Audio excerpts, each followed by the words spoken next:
Assalamualaikum warahmatullahi wabarakatuh. Salam sejahtera untuk kita semua. Salam rahayu, rahayu, rahayu. Nah, dan hari ini kita seperti biasa kita akan memulai perkuliahan tentang materi itu tentang kepemimpinan dan pengambilan keputusan. Nah, ini sebenarnya dua bab yang digabung jadi satu.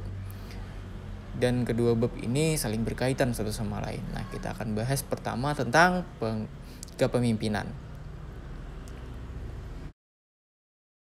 Pertama yang akan kita bahas adalah apa sih kepemimpinan itu? Nah, kepemimpinan adalah upaya mempengaruhi banyak orang melalui komunikasi untuk mencapai tujuan. Nah, cara mempengaruhi orang dengan petunjuk atau perintah, tindakan yang menyebabkan orang lain bertindak atau merespon dan menimbulkan perubahan positif. Nah, itu pengertian dari kepemimpinan. Kemudian, apa sih pengertian dari pengambilan keputusan? Nah, pengambilan keputusan adalah proses membuat pilihan dalam mengevaluasi satu atau lebih pilihan dan mengidentifikasi untuk mendapatkan hasil yang terbaik sesuai dengan apa yang diharapkan. Nah, itu adalah pengertian dari pengambilan keputusan. Kemudian masuk ke 3 unsur kepemimpinan. Itu yang pertama adalah unsur manusia, yaitu manusia sebagai pemimpin ataupun sebagai mereka yang dipimpin. Bagaimana hubungan antara mereka itu di dalam situasi kepemimpinan? Nah, bagaimana sifat seseorang pemimpin dan syarat-syarat kepemimpinan itu tanpa melupakan bagaimana seharusnya memperlakukan manusia itu sebagai manusia. Maka jelaslah di dalam penjelasan kepemimpinan di sini seluruh pelaku dan penduduknya adalah manusia dan manusia saja. Nah, kemudian yang kedua adalah unsur sarana, yaitu merupakan segala macam prinsip dan teknik kepemimpinan yang dipakai dalam pelaksanaannya, termasuk bekal pengetahuan dan pengalaman yang menyangkut masalah manusia itu sendiri dan kelompok manusia. Dasar ilmu pengetahuan yang digunakan sebagai psikologi, sosiologi, manajemen, dan lain sebagainya. Nah, yang kemudian adalah unsur tujuan, yaitu merupakan sasaran akhir ke arah mana kelompok manusia akan digerakkan untuk menuju maksud tujuan tertentu. Ketiga unsur tersebut dalam pelaksanaannya selalu ada dan terjalin erat satu sama lain. Kemudian ciri dan kecakapan umum yang harus dimiliki oleh seorang pemimpin agar interaksi kelompok dapat berjalan lancar dan produktif. Yang pertama itu adalah social participant atau pengalihan sosial. Nah, social participant ialah kecakapan untuk dapat melihat dan memahami akan perasaan-perasaan, sikap-sikap, dan kebutuhan-kebutuhan anggota kelompoknya. Nah, kemudian ability in abstraction thinking, kecerdasan yang tinggi. Sebagai penyelidikan, menunjukkan bahwa para pemimpin kelompok itu mempunyai kecakapan untuk berpikir secara abstrak yang lebih tinggi daripada anggota-anggota kelompok yang mereka pimpin. Kemudian yang terakhir, emotional stability, keseimbangan alam perasaan. Penelitian yang menghasilkan bahwa keseimbangan perasaan emosional merupakan faktor penting dalam usaha kepemimpinan. Nah, ciri-ciri tersebut sangat penting ada pada seorang pemimpin. Nah, yang pertama tadi kan social participant atau pengalihan sosial. Nah, seorang pemimpin itu harus paham tentang anggota-anggota kelompoknya, apa yang dibutuhkan anggota kelompoknya. Nah, kemudian adalah kecerdasan yang tinggi. Seorang pemimpin itu harus punya kecerdasan yang tinggi. Dia harus berpikir jauh dari bawahannya atau anggota kelompoknya. Maksudnya itu adalah dia mampu melihat ke masa depan. Maksudnya melihat ke masa depan itu dia punya rencana apa yang untuk selanjutnya. Nah, dia punya masa depan. Kemudian emotional stability, keseimbangan dalam perasaan. Nah, dia harus bisa mengendalikan emosinya, tidak bisa hanya sekedar marah-marah, tidak bisa hanya sekedar namanya sedikit terbawa perasaan. Nah, itu tidak bisa. Nah, kemudian ada faktor-faktor yang menentukan seorang pemimpin. Yang pertama, operational leadership. Orang yang paling banyak inisiatif dapat menarik dan dinamis, menunjukkan pengabdian yang tulus, serta menunjukkan prestasi yang baik dalam kelompoknya. Nah, tuh. Kemudian popularity. Orang yang banyak dikenali mempunyai kesempatan yang lebih banyak untuk menjadi pemimpin. Kemudian the assumed representative. Orang yang dapat mewakili kelompoknya mempunyai kesempatan besar untuk menjadi seorang pemimpin. Kemudian, developmental talent. Seseorang yang memiliki bakat kecakapan yang menonjol dalam kelompoknya mempunyai kesempatan untuk menjadi seorang pemimpin. Nah, itu adalah faktor-faktor menentukan seseorang untuk menjadi seorang pemimpin. Selain yang 4 itu, juga ada faktor yang lainnya. Yang pertama itu adalah cakap. Nah, cakap di sini maksudnya dia itu punya inisiatif, punya perencanaan, dan sebagainya. Nah, itu cakap. Jadi bukan hanya tentang skill dan technical mastery atau kemahiran teknik. Nah, itu juga harus ada itu, atau cakap. Orang yang punya inisiatif, perencanaan, dan sebagainya. Kemudian adalah kepercayaan. Nah, seorang pemimpin harus memiliki keyakinan yang kuat, percaya akan keberanian, percaya akan tujuan, percaya dan kemampuan. Nah, itu maksud dari kepercayaan. Nah, kemudian juga harus ada kepercayaan dari pengikutnya. Nah, karena syarat adanya wibawa sang pemimpin itu terdapat pada anggota-anggotanya. Kemudian ada rasa tanggung jawab. Nah, sifat ini yang paling penting. Sebab apa? Seorang pemimpin tidak memiliki rasa tanggung jawab, ia akan mudah bertindak sewenang-wenang. Nah, kemudian berani. Berani dalam arti karena benar dan dengan kepenghitungan. Lebih-lebih dalam saat-saat kritis dan menentukan, pemimpin harus tegas, berani mengambil keputusan dan konsekuensi dan tidak boleh ragu-ragu. Nah, tangkas dan ulet. Nah, seorang pemimpin harus dapat bertindak cepat dan tepat. Nah, kemudian berpandangan jauh. Ini seperti kata Bapak sebelumnya itu visioner. Dia harus punya pandangan jauh ke depan. Pemikiran seorang pemimpin harus luas. Ia berpandangan jauh ke depan, harus dapat membedakan mana yang harus diselesaikan sekarang dan harus direncanakan untuk kedepannya. Nah, itu. Kemudian klasifikasi kepemimpinan. Nah, yang pertama adalah kepemimpinan otoriter. Kepemimpinan ini menentukan segalanya. Semua aktivitas kelompok dijalankan atas instruksi pemimpin. Pemimpin mengatur dan mendikti anggotanya. Anggota hanya sebagai pelaksana perintah pemimpin. Anggota tidak pernah diberitahu tentang rencana-rencana yang dijalankan oleh kelompok. Kedudukan pemimpin seolah-olah terpisah dari yang dipimpin, sebab pemimpin berhubungan dengan anggota hanya pada saat memberikan instruksi atau perintah. Pemimpin tidak ikut serta dalam kegiatan kelompok.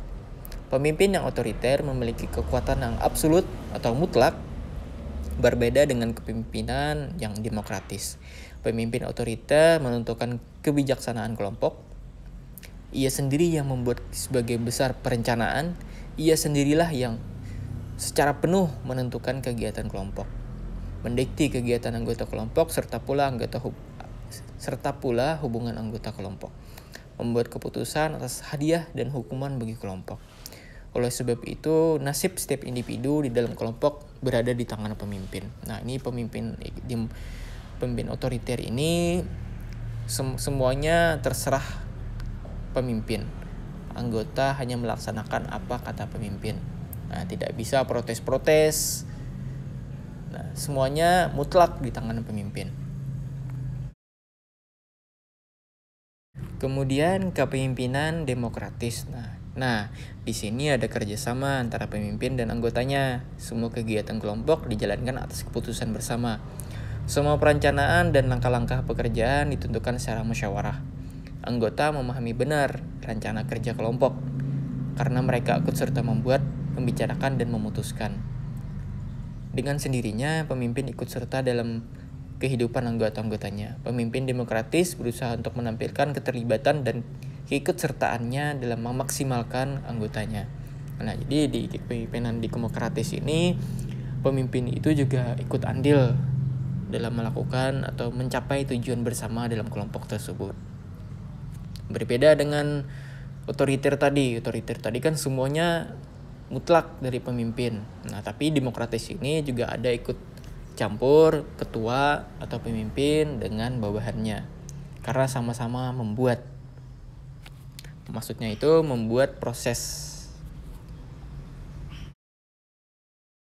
Kemudian yang terakhir, kepemimpinan liberal. Kepemimpinannya bersifat pasif, tidak berpartisipasi dalam kegiatan kelompok. Ia berada di luar kelompok, pemimpin tidak memimpin, tetapi melepaskan anggota-anggotanya. Ia menyerahkan segala-galanya kepada anggota, tidak pernah menegur kesalahan anggotanya, tetapi selalu bersikap baik. Nah, kepemimpinan liberal ini, pemimpin itu tidak sama sekali ikut andil dalam kegiatan kelompok. Dia melepaskan tanggung jawab itu semua di kelompok. Nah, semua keputusan itu di kelompok. Nah, berbeda dengan yang dua tadi kan. Kalau yang otoriter, dia semua keputusan di ketua, dan ketua menetapkan semua tanggung jawab, menetapkan semua job desk. Nah, job list. Kemudian untuk yang otoriter, nah kalau otoriter tadi kan ketua dan anak buah tetap melakukan kegiatan, ada komunikasi. Kalau liberal sama sekali lepas tangan, semuanya tergantung di anggota.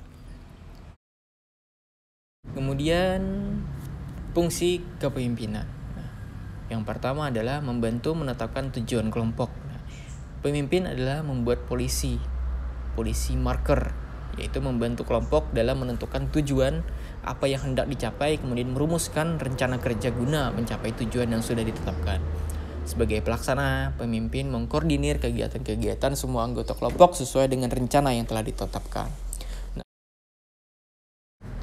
Kemudian memelihara kelompok. Nah, ketika di dalam kelompok itu ada permusuhan, ada pertikaian atau ketegangan, nah, pemimpin diharapkan dapat meredakan ketegangan, perbedaan pendapat, dan secara umum menjaga keharmonisan kelompok. Nah, memberi simbol untuk identifikasi. Nah, anggota kelompok suatu ketika memerlukan simbol, nah, di mana mereka dapat mengidentifikasi dirinya. Nah, di sini pemimpin itu juga sebagai simbol dari kelompoknya, nah, menjadi seorang panutan di dalam kelompoknya, yang menjadi sebagai ciri khas di dalam kelompoknya. Kemudian yang terakhir, mewakili kelompok terhadap kelompok lain. Pemimpin mewakili kelompok dalam hubungannya dengan kelompok orang lain. Ia diharapkan dapat memecahkan problem atau masalah dan ketegangan-ketegangan di antara kelompok dan membantu kerja kelompok dengan kelompok lain terhadap tujuan yang umum. Nah, jadi maksudnya di sini kepemimpin itu dapat mewakili kelompoknya. Nah, jadi kalau misalnya ada bersetegang dengan kelompok yang lain, kelompok yang satu ini dapat bermusyawarah dengan sesama pemimpin. Nah, seperti itu. Masuk ke gaya pengambilan keputusan. Yang pertama adalah direktif. Nah, individu dengan gaya direktif adalah orang yang memiliki hasrat tinggi terhadap kekuasaan dan cenderung bersifat autokratik. Nah, autokratik ini maksudnya adalah otoriter. Nah, kalian tahu kan seperti yang kita jelaskan sebelumnya tadi tentang kepemimpinan, otoriter itu semuanya mutlak di pemimpin. Dia mengambil keputusan terserah dirinya sendiri. Nah, orientasi pengambilan keputusan ini lebih menitik beratkan pada keyakinan pribadi. Nah, itu, dan cenderung fokus pada hal-hal yang teknis. Semuanya tergantung di satu orang individu dalam mengambil keputusan. Dan ini erat kaitannya dengan kepemimpinan tadi kan, kepemimpinan otoriter. Kemudian analitis. Nah, individu dengan gaya ini menyukai pemecahan masalah dan berusaha sekuat tenaga dalam mencapai hasil yang paling maksimal dalam situasi yang dihadapinya. Nah, posisi dan ego merupakan karakteristik yang penting dan mereka sering kali mencapai posisi puncak dalam organisasi atau memilih suatu usaha untuk sendiri. Mereka tidak cepat dalam pengambilan keputusan, mereka menikmati keanekaragaman dan lebih menyukai laporan tertulis. Mereka menyukai tantangan dan memperhatikan setiap detail situasi. Kemudian konseptual. Nah, pada gaya konseptual terdapat kepercayaan dan kebutuhan dalam hubungan dengan bawahan dan tujuan bersama dengan bawahan. Nah, individu dengan gaya ini cenderung idealis, menekankan pada etika dan nilai. Mereka secara umum merupakan individu yang kreatif dan dapat dengan cepat memahami hubungan yang kompleks. Fokus mereka pada jangka panjang dengan komitmen organisasi yang tinggi. Mereka memiliki orientasi pada prestasi dan penghargaan, pengakuan, dan kemandirian. Mereka lebih menyukai kendali yang longgar terhadap kekuasaan dan lebih sering menggunakan partisipasi. Mereka pada umumnya adalah orang yang berpikir daripada pelaksana. Jadi orang yang konseptual ini lebih suka mengkonsep, lebih suka memikirkan daripada melaksanakan. Nah, seperti itu.